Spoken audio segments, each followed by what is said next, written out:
TLE, Cookery 10, Quarter 3, Lesson 1. Bago tayo magsimula sa ating topic, maaari nyo bang tukuyin ang mga larawan kung anong klaseng mga luto ang mga yan? Gamit ang mga salitang ito kung anong klaseng luto ang mga nasa larawan. Tama, ang unang larawan ay stock soup. Ang nasa pangalawang larawan ay tinatawag na sauce. At ang pangatlong larawan naman ay soup. Tatalakayin natin ngayon ay ang tungkol sa paghahanda o pagpe-prepare ng stock soup at sauce. Overview: this lesson covers the skills, knowledge, and attitudes required to prepare various stocks, sauces, and soup in a commercial kitchen or catering operation. Ano nga ba ang ibig sabihin ng stocks? A stock is a very flavorful liquid that is made by gently cooking bones and other ingredients such as vegetables in a liquid. This extract flavor, aroma, body, and color, and nutrients. Ang stock soup na ito yung sabaw na nakahanda. Ito yung nagmula sa mga buto-buto na pinakuluan. Galing ito yung mga pinakuluan buto-buto ng ating karne. Gaya ng, for example, beef. Mostly kasi na inihanda sa mga restaurant ngayon o kahit sa catering services o sa any kind of kainan dito is mostly ay ang beef na sabaw. Yun ang mas kilala nila. Kaya ang kahalagaan ng sabaw ay pinapadali yung trabaho natin bilang isang tagaluto. Kasi ganito yun. Ang kagandahan ng sabaw, pag may nag-order sa inyo, for example, bulalo, ano nga ba ang pangunahing, di ba ang gusto nila doon is yung sabaw. At least, mayroon nang naghanda na stock soup ng isang beef, doon mo na lang siya kukunin. Hindi ka na timpla. May timplado na talaga yung ating sabaw. Hindi ka na mahihirapan. Mas pinadali. For example, mami, di ba, hindi ka na, pag may nag-order ng mami sa inyo, yung mga mahilig kumain ng mami dyan, di ba, nakikita nyo naman na may isang kaldero silang malaki. Di ba, na mostly kapag kumain kayo sa lugawan, di ba, may isang kaldero malaki, tapos may isa pa yung may lugaw. Doon yung isa, sabaw, di ba? Doon sila kumukuha ng stock. Yun yung tinatawag na stock soup. Doon yung, pag may nag-order na mami, kukuha na sila ng sabaw doon. May timplado na. Bahala ka na magtimpla, di ba? Ngayon, ganun din yung sa ating restaurant. Hindi kayo mahihirapan pag mayroong sabaw. Saka sabi niyo dito, this extract flavor, aroma, and body, color, and nutrients. Mas natural yung aroma niya at saka body. Di ba, sino bang gumagamit sa inyo ng cubes? Nor cubes. Ibig sabihin, artificial ang nor cubes. Pag natural, mas masustansya. Pag artificial, di ba, alam niyo naman na minsan, pag sobra, masama sa ating katawan. Kaya mas maganda gumamit ng natural. Kaya, yun ang kagandahan ng ating stock soup. There are different types of stocks. One is white stock and brown stock. For me, pork bouillon, remoulades. Punta tayo sa white stock muna. Sa puting sabaw. Is a clear, pale liquid made by simmer poultry bones. Ibig sabihin, pag white stock, ito yung mga puti na sabaw or clear white. Clear na sabaw siya, malagnaw, pale na liquid. Ngayon, ito ay nabibilang dito ang poultry. Pwede tayong gumawa ng malinaw o puti na sabaw gamit ang poultry kasi yung mga yan, ang naipoproduce niyang nagagawa natin sabaw dyan is white soup talaga siya. Okay, punta naman tayo sa brown stock. is an amber color liquid made by browning and then simmering beef, veal, or game bones. Ibig sabihin, ito yung mga may kagaya ng beef na sabaw ay ang pinagkukuha natin doon ay beef, cow, any kinds of red meat ay doon tayo makakakuha ng brown stock soup. Foamy is a very flavorful light color stock made with fish bones. Ito yung ang stock soup na ito ay ito yung mga ay tinik, kaya yung pinaka center na bones ng isda, yun yung pinapakuluan, kinakatas para kunin yung sabaw niya. Masarap itong ang stock soup na ito ay mas maganda pag sa gulay, gagamitin natin yung stock soup sa gulay, or pag kahit na pagluluto ka ng may sauce na isda, pwede mong gamitin yung stock soup na ito. For example, nag-ano ka ng rosyado, pwede mong gamitin yung bones, yung stock bones ng ng isda, yung ginawa natin foamy. At court bouillon is a very aromatic vegetables broth, and it's used for poaching fish or vegetables.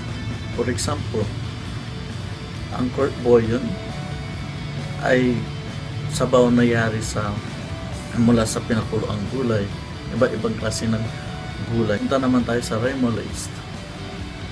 Is a stock made from bones that have already been cooked in another food preparation. When simmering in water a second time, the result is a pale and weak flavored liquid.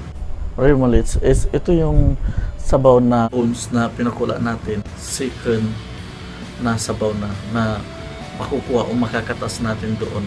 Hindi siya dark, hindi siya colorful, hindi siya masyadong pula. All stocks contain 4 parts. Part 1 is the major flavoring ingredients, which usually consists of the bones and trimmings from meat, poultry, or fish. Bones may be from any part of the animal, including the neck or tail, arm, or leg. Many have marrow. They must be prepared by blanching, browning, or sweeting. Ang pangunahing ingredients natin dito ay ang bones, yung mga trimmings, tapos yung meat. Ibig sabihin ng pag meat, sa first parts ng ating stock ay yung beef, yun yung mga red meat, at poultry. Isa rin dito ang poultry and chicken, pangunahin ng source ng ating stock sa ating first part. Tapos fish, kasama din ang fish. Ang bones ay iba-ibang parte ng mga animals na karne, kagaya ng part ng neck sa liig, dyan yung ginagamit natin sa paggawa ng sabaw. Paa, mga paa, leg ng beef, ay yun yung mostly na ginagamit natin sa paggawa ng ating sabaw. Sa ating part 2 is the liquid. The liquid is usually water, but also include wine or vinegar, or even a bouillon or remoulade. Baga ito kasi bilang sa ating stock soup ay ang water and wine and vinegar sa pangalawa part 2, at kasama dito ang bouillon or remoulade. Kumbaga yung remoulade is yung malagnaw na stock soup, yung pang second na pinagpakuluan na. Ang bouillon is yung pinagpakuluan yari sa mga vegetables na soup, galing sa vegetables yung soup. Okay, Foam or scum may accumulate or this liquid as the bones cook. This is called the raft and consists of meat or egg. White protein forms skin this off during cooking. Gumagawa ka ng stock soup na yari sa meat or egg. Diba may bubbles? For example, kung ano yung nakikita niyong bubbles, dapat tinatanggal yan. Sino ba? Diba nakaka-experience kayo pag nagluluto kayo ng sinigang na baboy o sinigang na meat? May mga bula-bula. Yun, tinatanggal yun. Kasi pag hindi nyo tinanggal yun, nagmumukhang marumi. Pag may mga lumutang-lutang, kailangan pag gumawa kayo ng stock soup is clear talaga siya. Malinis, wala kayo nakikitang mga palutang-lutang na kagaya ng bula. Part 3 is the mirepoix. The standard mirepoix is a 50% onions, 25% carrots, and 25% celery, all chopped in small pieces. When simmering time is short, and large pieces with simmering time is an hour or longer. A white mirepoix or white stock or a foamy may have mushroom substitutes for the carrots. Kumbaga, ang stock soup na ito ay yari sa mga gulay, ingredients, gulay, onion, ingredients, carrots, at celery, mga pinakuluan na gulay o vegetables. Ang source ng ating part 3 na stock, tinatawag na mirepoix. Number 4, part 4 is aromatic. These are herbs, spices, and flavoring that create a savory smell. Aromatics may include a bag of herbs called a bouquet garni. Fresh herbs are held in cheesecloth bag or stems are simply tied together. Aromatics may also include sachet de paste or a bag of spices. Kumbaga, ito yung mga iba-ibang klase ng spices na pinaghalo-halo at pinakuluan. Ito yung pang-apat na ating stock, part ng stock. Ito yung aromatics. Kasi aromatics, sabi nila kasi mga ingredients na ito na mga herbs na pinaghalo-halo at pinakuluan. Yari ito sa mga herbs natin. Kaya mas mabango siya. Common seasoning for soup and sauce. Basil, sweet fragrance, complement pasta and proteins. Bay leaves, sharp, bitter taste, good in soup and stews. Cardamom, intense sweet flavor for coffee and breads. Cayenne pepper, made from chili peppers, hot taste. Chervil, sweet parsley-like flavor, trace of anise. Cilantro, fragrant mix of parsley and citrus. Cloves, dark brown, pungent, strong and sweet flavor. Coriander, mild. Lemon, sage flavor mixture. Cumin, slightly bitter, warm. Curry powder, savory combination of many spices. Fennel, anise-like flavor. Ginger, slightly bitter and hot, sweet and woody aroma. Mace, similar to nutmeg but not pungent, sweet. Marjoram, slightly sweet and resembles oregano. Rosemary, tea-like aroma and piney flavor. Saffron, spicy bitter flavor with a penetrating aroma. Sage, fragrant aroma and warm flavor. Tarragon, bittersweet flavors. Vinegar, pickles. Thyme, aroma, slightly mildly flavor. Turmeric, orange, ginger aroma or bitter flavor. Ito yung mga ingredients na malimit na gamitin o ginagamit sa paggawa ng soup at sauce. We have here the guidelines for preparing stock. Follow the correct procedures for cooling and storing stock and make sure that any stock you use is flavorful and wholesome. Napaka-importante, tamang procedure, mas maganda at mas masarap. Number 2, follow the cooking time for stock. The following are approximate cooking time for different stock. The time, ingredients, quality, volume, and cooking temperature. Sa ating part 2, napaka-importante ang time kasi hindi porket marunong ka magluto ay pwede na. Kailangan natin dito ay timing. Pag maganda yung timing, maganda ang kalalabasan ng ating lasa ng ating lulutuin stock o gagawing stock. We have here the time. White beef stock 8 to 10 hours yung pagpapakulo na ating beef bones. White and brown veal game stock 6 to 8 hours.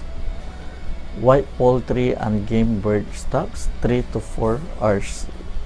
Fish stock 45 minutes to 1 hour. Vegetable stock 45 minutes to 1 hour depending on the specific ingredients and the size of vegetables cut. Baga, napakahalaga ng time kasi ito yung timing. Makukuha mo yung magandang lasa, yung flavor, yung amoy kung tama yung oras na sa pagluluto. Kung kulang sa oras, kulang sa luto. Kaya napakahalaga ng oras sa pagluluto. Yung tinatawag na timing. Number 3, the stock ingredients are boiled starting with cold water. This promotes the extractions of protein, which may be excelled in by hot water. Baga, pag magpapakulo tayo ay gamit ang malamig na tubig. Magsisimula tayo sa malamig muna na tubig. At yun ay paiinitan natin. Yun. Number 4, stock are simmered gently with small bubbles at the bottom but not breaking at the surface. If a stock is boiled, it will be cloudy. Pag cloudy na yung isa part 4 na procedure, pag cloudy na, pwede na nating tanggalin yung bula-bula para hindi siya magmumukhang marumi. Number 5, salt is not usually added to a stock as the causes of it to become too salty, since most stock are preserved to make soup and sauce. Kumbaga, sa paggawa ng soup or stock soup, hindi ito nilalagyan ng salt. Kasi pag ginamit na natin ito sa pagluluto o may nag-order sa atin, nag-order sa restaurant or sa trabaho nyo, nag-order sa'yo, diagdagan mo ng seasoning, mas aalat siya. Kaya mas maganda pag naghanda ka ng stock soup, huwag mong lalagyan ng salt. Kumbaga flavor lang siya. Number 6, meat is added to the stock before the vegetables and the scum that rises to the surface is skimmed off before further ingredients are added. Bago mo lalagyan ng mga ibang ingredients, tatanggalin mo muna yung mga dumi-dumi o yung mga bura-bura sa ibabaw bago mo siya lagyan ng ibang ingredients. Stocks, sometimes made in large quantities, must be cooled down quickly before refrigeration. Divide it into small portions. Place the container into ice water bath and stir often. As the stock cools or after it has been refrigerated, fat hardens in the surface. Lift or scrape away this fat for the better nutrition and better color. kumbaga, ang stock ay depende sa kailangan o kailangan ng restaurant. Kasi pag sobra din, masisira din, sayang lang din. Tapos, ang paggawa ng stock para mas nutritious, palamigin mo siya, ilagay mo siya sa ice water bath. Iano mo siya para lumamig. Tapos, para tumigas yung mga fat niya. Pag tumigas yung fat niya, pwede niyo siyang tanggalin para mas nutritious. Kasi pag di mo tanggal yung taba-taba, ayun yung magkakaroon ka ng high blood, hindi maganda sa kalusugan. Kaya mas maganda pag tatanggalin